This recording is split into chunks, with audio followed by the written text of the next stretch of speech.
अब कोई समस्या है क्या?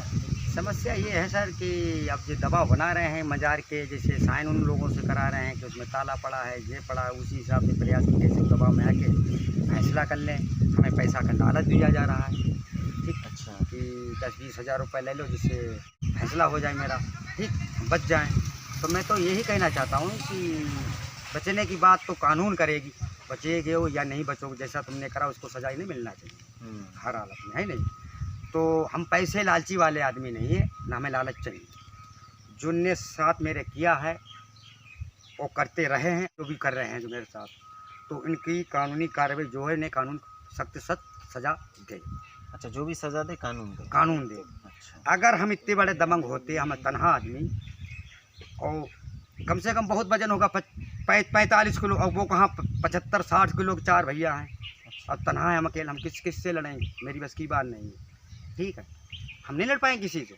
जो इनने मेरे साथ किया उस पर हम कानूनी कार्रवाई कर रहे हैं, जैसे चल रही है, जैसे कोई ये अधिकारी कर्मचारी से बात कर रहे हैं, जैसे कह रहे हैं तो वो कह रहे हैं हाँ तो तुम्हारी कानूनी कार्रवाई हो रही है और इससे कोई तुम्हें नाचिंत रहो, तुम्हें इंसाफ मिलेगा। अच्छा, एक्सरे रिपोर्ट में क्या कुछ कहा जानकारी? इस क्राय रिपोर्ट में जैसे कल गए थे हम चौकी पे परसों, तो साहब बोले थे कि तुम्हारी रिपोर्ट आ गई है उसमें थाने में। अच्छा।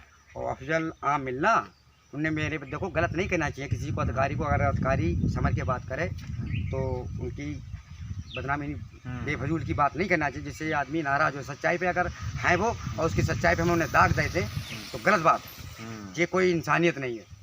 ये हिंदुस्तान का और जय हिंद का नारा जिंदा है और रहेगा, इसी बात से हम तुम आज कमी इंकलाब करते हैं, ठीक। तो दरोगा जी बोले, मैं था तिलहर था, तो बोले अफजल तेरा नाम है? हमने हाँ मेरा नाम अफजल है सर। बोले ऐसा है तो अपनी गवाही दे क्या, तेरे विवेचना वो निक्शा बनाना है। तुमने सर हमें तो एक बार छुपा ली थी, ऐसे ही करके बोला है कि तो हमें 151 चालान कर दिया था। इकरार ने मारा तोड़ा भी, सब कुछ करा, और आज दरोगा जी वो वैसा है, वो इकरार को हम भेज देंगे, तुझे छोड़ देंगे। सर हमें भी उठा के बंद कर दिया। तो सर इसी के बारे हमने उनसे फ़ोन पे बात की थी, तुमने सर ऐसा नहीं होना चाहिए मेरे साथ। तो बोले यार कैसा आदमी है तू? हमने तुम किसी को ले आवो गांव के, अपनी माँ को ले आवो, हमने माँ तुम्हारे के अपनी बीवी को ले आवो, हमने तो बोले कोई यार दोस्त जैसे तुम्हारी जैसे आप ही सही किसी भरोसा रखते हो उसे ले आवो, और हम तुम्हारे साथ ऐसा नहीं। हम तो हमने साहब हम दबे कुचले गरीब आदमी हैं, तो इसलिए मेरे संग ये गलत व्यवहार हो रहा है। अच्छा, जो रिपोर्ट आई है उसमें कहीं फ्रैक्चर दिखा रहा है क्या? फ्रैक्चर होगा, फ्रैक्चर है और रहेगा। अच्छा। कि मैंने जो स्क्रैप कराया प्राइवेट, तो मैंने सुनील के यहाँ दिखाया जाए, बोलो दोनों, जब ये नहीं हुआ कि बलेली है क्या उसमें पट्टी बनती है, बरेली पिपरिया वो तो दूर से बता देता, हमने साथ देख लो तो हड्डी 2 फ्रैक्चर बन गए, 2 हड्डी तुम्हारी टूट गई, एक चटक गई है, ये 2 छट गए। तो हमें सांस नहीं आ रही थी आप, कांटे किसी दर्द 8 दिन हागत रहे खड़ी आप, 3 दाव एम्बुलेंस बुलाई उसी दिन, चाहे अस्पताल में इंजेक्शन लगा दे, फायदा हो जाए, इंजेक्शन वगैरह खत्म हो, तो चट का बस सांस ना, फिर बहुत दिक्कत होने लगी। तो 8 दिन तो फिर बलेली भाई पट्टी, अब भी मेरा दर्द होता है, जैसे बड़ा काम करें तो हमसे काम नहीं होता, जैसे फरगो चलाएं पला। अच्छा, ये बताओ, ये बाकी जो शेष आरोप लगा रहे हैं, वो लोग कह रहे हैं कि हमने अफजल को इतना मारा ही नहीं जिससे उनकी हड्डी पसली टूट जाए। वो ये शराब पीकर आप गाली गलौज कर रहे थे वहाँ करीब 10-11 बजे के समय। ये शराब पी के खुद हमें मारते हैं, ये तो पीते हैं इंग्लिश। कौन पीते हैं? इकरार नवाब जी इंग्लिश पीते हैं, रंडिया नचाई इनने अपनी हुकूमत में, इन लोगों ने रंडिया नचाई, इनकी लोगों ने गुलामी करी, हिंदू लोगों ने चाय इनके हाथ में दी, बिस्कुट सबसे आगे जय मिलते थे स्टेट पे, गरीब आदमी पीछे था, चंदा गरीब आदमी था, स्टेट पे थे आगे। अच्छा, ऐसा क्यों था? ऐसा क्यों था? सरकार थी इनकी, किसकी सरकार थी उस समय? सपा सरकार थी। सपा की? सपा थी, कौन थी? सपा की सरकार थी। अच्छा। तो उस समय तो भाई इनका दबदबा था, हर आदमी से झुकता था। अच्छा। हर आदमी की गुलामी, एक फोन के हवेली पे आ जाना, नवाब कहते हवेली पे आ जाओ, तो हवेली पे आदमी जाएगा। अच्छा, नहीं जाओगे तो पकड़े जाओ। अच्छा, नवाब से क्या लेना देना?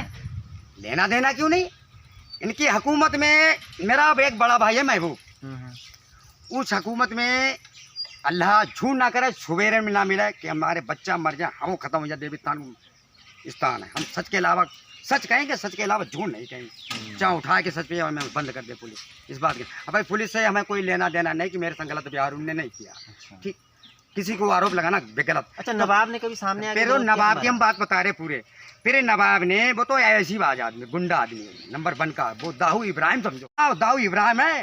दाऊ इब्राहिम तो बहुत ही पाकिस्तान चले गए, तो चले गए देश छोड़ के, और जाने कितने रहते कितने के हादसा कराते रहे। तो ये दाऊ इब्राहिम के छोड़े हुए जो सरगना है भी, ये सरगना कार्टून जितने हैं चिटनी चोर जो है नहीं क्या, कि जो किसी को अपने अलावा समझते नहीं, हिंदू हो चाहे मुसलमान, बात कहते हैं सपा। देखो तो इसमें से उस सरकार में हमें चचा भतीजों में ज़मीन का रगड़ा हो गया था बंटवारे के चक्कर में, तो पुलिस ने चचा को भी बंद कर दिया, हमको भी बंद कर दिया।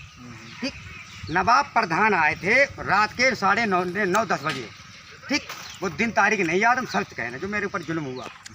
तो जो नवाब दारू पी के आया था उस समय तो बहुत पावर था, कहीं 42 गांव के जो मालिक। ऐसी क्या पावर थी इनके पास? पावरफुल बाबू ने रखी थी उस समय। अच्छा, बसपा की सरकार में क्या? हाँ, जो बसपा हो का क्या होता है वो, उसी सामने बहुजन समाज पार्टी। हाँ, तो उस समय इनमें ज़्यादा इन्हें पावर दे दिया था। तो ये लोग उसी पार्टी के हैं या फिर समाजवादी के लोग हैं? पता नहीं कि किसी की नहीं है, ये तो किसी की नहीं, जहाँ जहाँ बन जाए उसी घुस जाते हैं। अच्छा, फिलहाल पार्टी उल्टी ने जो जब पावर हो मेरा काम चला उन्हें बदनाम करें, पैसा कमाओ में।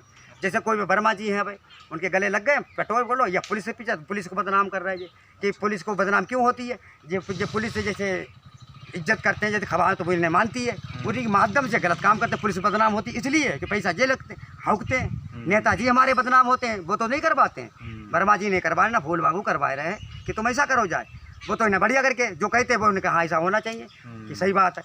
तो जो पैसा कमाते थे उस पीरियड में, बाद में फूल बाबू पता चला कि जे तो हमारी सब लाइन सफा कर देगी, और कर दी जहाँ जहाँ जो बैठ गए तो डंगैया सूख गए, हरियाणी ना बट डंगैया गिर गए। अच्छा, बाकी जो मज़ार की बात आ रही है, मज़ार पे फिर मेरी बात सुन, उस सरकार में बता रहे जब हम छुट्टी में पूरा बयान ले लो, बयान 2-4 घंटा लो, बढ़िया दिल खोल ले। तब नवाब और रमजानी गए थे, रमजानी ने कुछ नहीं कहा, जो उनके शहीदों थे वो मंसूरी लोगों ने कुछ नहीं बात था, वो खड़े रहे। रमजानी को भी बुला लेंगे यहाँ, वो हक की बात कहेंगे। रमजानी गाँव रमजानी है, वो भी महिला है, पुरुष नहीं, पुरुष है, वो भी लिंटर खाने काम करते हैं। ठीक, तो भाई जब छुट के आए तो कोतवाल साहब बोले पता नहीं उस जमाने की कौन से कोतवाल रहे होंगे, उन्हें उल्का से दोनों को बाहर निकालो दोनों। तो चच्चा तुम्हारे अंदर रह गए। कितने साल पहले की बात? कम से कम मायावती सरकार कितने 20 साल हुए होंगे, 15 साल 10 साल हो गए होंगे। तो भाई पुटापी पे फिर भैया डंडा लेके डटे कोतवाल, इतना बड़े मारा, जोत पेशाब कर रहे हैं मेरा, चौतरे बना दे रहा, हाथ कर डंडा उसी पड़ रहा है। हमारा भाई हमें खुद बेले घूमे, कैसे दोनों को चालान किया, तो सवेरे भैया उन्हें छोड़ा, हमें चालान करके छोड़ा, पता नहीं कौन दफा लगाए। तो अनीस अहमद जी के पास नहीं गए? हम गए तो अरे उस समय मेरे भैया की भी खुद इनके चक्कर में जी की ज्यादा उनके करीबी थे नवाब हसन। अच्छा, ये ज्यादा, हाँ, वो अपने अलावा किसी को गाँव को बैठन नहीं देते थे। अच्छा, कि नवाब हसन गांव का बच्चा, इनके अलावा कोई अनवार अली जैसे जब्बार अली अली वाली है ना, जिससे ये सब इनके संगठन वाला अलकायदा वाला जितना है, जैसे 50 तो होंगे इनके अलकायदा वाले भी, जो उनके सपोर्ट करेंगे, मदद भी करेंगे, लाठी भी चाहे जो चाहे वहाँ पे ले जाए, कोई ना हिंदू ना मुसलमान, राक्षस समझो ना। ठीक बात कहते सच्ची। तो वो उनके बचाव के लिए भी कुछ कर भी सकते हैं, और जैसे मज़ार के लिए अब लिखवा रहे हैं, वो करवा रहे हैं दुनियादारी। तो ये सब क्यों करवा रहे हैं? ये करवा रहे हैं अपने बचाव के लिए करवा रहे हैं कि कैसे वो दबाव में आए कि फैसला हो जाए, और जो बातें सच्ची हैं पक्की हैं वो बातें आगे कहें ना, ये बात है। क्या अब क्या चाहते हैं? हम क्या चाहते हैं, बस इन पर कानूनी कार्रवाई कड़ी होना चाहिए, और जेल जाना चाहिए, अपराधी को हर कीमत पर दंड मिलना चाहिए। हाँ, हमें पैसे की भूख नहीं है, पैसे ही अगर ले लें, अगर इनके जैसे मेरे हिंदुस्तानी बॉर्डर पर लगे बेव पैसा लेने तो देश को आलम का हो। आज तो पुलिस जैसे बदनाम जैसे कर रही या ना करे तो अपनी जगह। अच्छा अफजल जी बताओ, तो ऐसे में जो हमारा पुलिस प्रशासन है, हमारे राजनीतिक लोग हैं, हाँ, जैसे आप कह रहे हैं अनीस अहमद जी का जो साम्राज्य है ऐसे ही लोगों के कारण समाप्त हो गया, हाँ, तो नेताओं को किस तरीके से काम करना चाहिए जिससे नेताओं को ये सोचना चाहिए कि जनता की बात सुने पहले, जो हमारे करीबी जरूर हैं उनकी बात मत सुने, जो दोनों पक्ष बुला के कहें। अगर तुम कोई तुम्हारे ज़्यादा करीबी उसकी बात वो समझेंगे, क्या पता वो गलत रास्ता में तुम्हारी कुर्सी ले जा रहा हो, कि तुमसे मौका का फ़ायदा उठा वो रोड का बाद तुम बदनाम हो। कोई भी नेता हो, जब नेताजी की बदनामी नहीं कर रहे हैं, जैसे हम नेताजी के कहने चले वो हमें ज़्यादा समझते हैं कि उसे उठा के बंद वो ऐसा कर रहा है, वो ऐसा कर रहा है। ठीक, हमसे हम घुसिया रहे, उन्होंने बंद कर दिया, उनसे पैसे ले लिए, फिर हो गई उनकी दमंगई। कि क्यों दमंगई होगी कि फिर हमारे अलावा कोई बोलेगे नहीं, जो बोले उसे ऐसे ठोक दी, फटाफट जाए रहे, थाने जाओ, कोतवाली कहीं भी जाओ। अरे मंत्री जी कोई भी वो तो हाथ धरा हुआ, वो तो एक फ़ोन पे तो काम हो ही जाए। हमारे मंत्री मेरे पुलिस प्रशासन इन्हीं वजह लोगों से बदनाम है कि जो इससे जुल्म होता है तो वो कहता पुलिस नहीं सुनती है, नेताजी नहीं सुनने, और करवा जाए लोग रहे। समझ गए? वैसे में ध्यान तो देना चाहिए ना राजनीतिक लोगों को। नहीं, उन्हें देना चाहिए कि सोच समझ के कदम कोई बढ़ाए तो बढ़िया करके सुनाए कि जो हमें गलत जरा रास्ता आगे कोई उस पीड़ित को बुलाया जाए कि क्या तेरे साथ हुआ, क्या तेरी घटना हुई आज, तभी गलत झूठ तभी साबित हो जाता है। जब कोई सौरभ शुक्ला नाम है। किस गांव के निवासी हैं? ग्राम रोहनिया। अच्छा, ये अफजल के द्वारा जो आरोप लगाए जा रहे हैं, इकरार हैं, इकरार के अन्य 3 भाई हैं और बाकी अन्य लोग भी राजनीतिक लोग हैं, उनके संरक्षण में इनको उनके माध्यम से प्रताड़ित किया जा रहा है, इसमें कुछ सच्चाई है क्या? सच्चाई सर इसमें ये है क्योंकि जब इनके साथ प्रकरण हुआ है तभी तो काम हो रहा है। और कल आप जब गए थे और मैंने सुना कि आप गांव में आए थे तो कुछ लोगों ने खुद इकरार नहीं आपके सामने समकक्ष कहा था कि हाँ मैंने मारा, कब मारा। तो कोई भी है तो वो ये तो कहेगा नहीं कि हमने मारा, इतनी बुरी तरीके से मारा या नहीं मारा। फिलहाल इनके साथ गलत हुआ और जो इन्हों प्रताड़ना इन्हें दी गई है तो ये चीज़ गलत है। इस तरीके से किसी भी आदमी को आप अच्छा, कानून किस लिए होता है? अगर कोई गलत काम करता है तो हम कानून के पास जाते हैं, हम पुलिस के पास जाते हैं। पुलिस किस लिए बिठाई गई है? पुलिस प्रशासन इसीलिए होता है। अगर हम अपने आप खुद सज़ा देने लगेंगे तो फिर पुलिस प्रशासन कहाँ रह जाएगा? ये बातें कहाँ से निकल के आ रही हैं? ये चीज़ गलत है। अफजल के साथ जो किया है या किसी अन्य के साथ किया है, ये चीज़ गलत है। ये इन्होंने किया है तो कहें हाँ हमने किया है और अपने आप कबूल भी रहे किया है। तो जब चोट उसकी आई है, उसके पास सब कुछ है तो वो तो कागज ही उससे बता देंगे, सत्यता निकल कर सामने आ जाएगी। इन्होंने जो किया है तो ये कबूल रहे तो सच्चाई उसी में सामने आ रही है। अच्छा, आपके सामने कभी कोई मारपीट हुई है इनके और उनके बीच? नहीं जी, मेरे सामने तो नहीं हुई। आपके सामने है। जी तो अफजल कैसे प्रवृत्ति के व्यक्ति हैं? अफजल व्यक्ति का ठीक आदमी है, व्यक्ति ठीक है। और बात ऐसी है कि काम धंधे वाला आदमी है, लिंटर उठाता है, गरीब परिवार से है। पहले अच्छा, इनके दारू वगैरह पी के कोई झगड़ा तो नहीं करते, गाली गलौज किसी को अकारण? नहीं, दारू पी के मैंने तो कभी देखा नहीं भाई दारू पी के किसी के साथ झगड़ा करते हुए। वैसे दारू पी लेते हैं थोड़ी बहुत? दारू तो पी लेते हैं, दारू तो आजकल समाज में देखिए ज़्यादातर लोग पी रहे हैं। और अगर दारू नहीं पी तो सरकार ने भट्टियाँ क्यों खोल रखी है? उसके पास मोटी रकम दारू से ही जा रही है। तो ये तो आदमी पीता है। तो ऐसे में दारू कहीं ना कहीं झगड़े की मुख्य जड़ भी है।